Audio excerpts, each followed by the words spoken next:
receiving the petition as well a bit later on. Just wanted to thank the pressure from civil society to do more on the climate emergency. It is an emergency, and a lot of progress towards some of these goals like home insulation paused and stopped in 2010 when austerity first came in. I remember as a borough leader next door giving away free boilers to temporary accommodation and to the privately rented sector, which is the most energy inefficient in our borough, and trying to ensure through very small but incremental programs that we would see progress. Sadly, since 2010, when a lot of those small but incremental programs were cancelled, we've seen a big step back in our housing stock. So I really welcome the call for urgent support for people dealing with sky-high energy bills, which of course would be dropped if privately rented properties were less leaky and were able to keep the heat in. Part of the reason our energy bills are sky high is not just Putin's invasion of Ukraine, but also the fact that the privately rented sector is very, very leaky and has very few homes which hold the heat in, and therefore are very expensive to heat.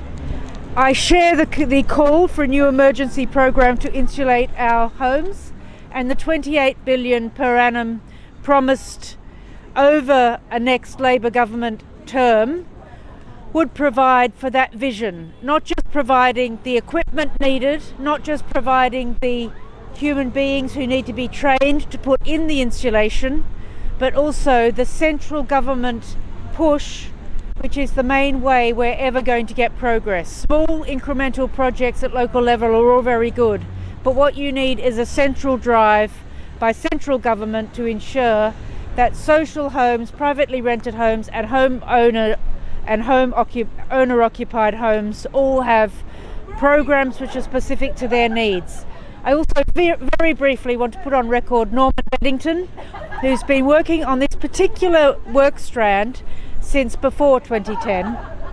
I'm not sure he's not here today. His health hasn't been the best, but just to say what a trailblazer he and others over the years have been.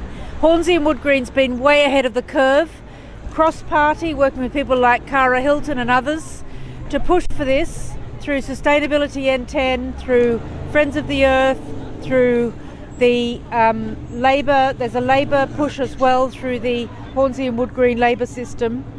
And the final push for the energy system powered by cheap green renewables. We need to stand up to the big oil companies, the big gas companies, and push them towards investing in renewables. Since this was first announced by Ed Miliband a couple of years ago, sadly, our Prime Minister has decided to push ahead with more licences for digging into the North Sea for oil and gas. This is the wrong signal to send.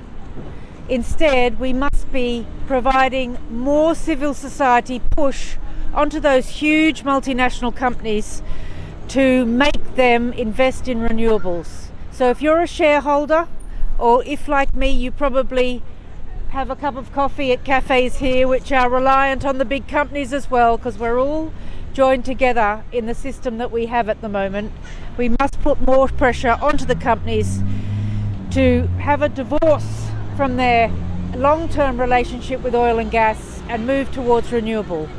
So to conclude, thank you for your pressure. Thank you for the support that you give myself and David, the support that you give Ed Miliband. When people say, why is Labor wasting 28 billion? It's not a waste, it's an investment in our future. It's not a spending on day-to-day expenditure. It's an investment in the future, in our children, grandchildren, and their future for a greener, more sustainable world. Thank you, Friends of the Earth. Thank you, the Haringey United for Warm Homes. Thank you, all of the individuals who write to me and all other MPs and push us towards the future, the green future that we wish to see. Thank you. Thanks.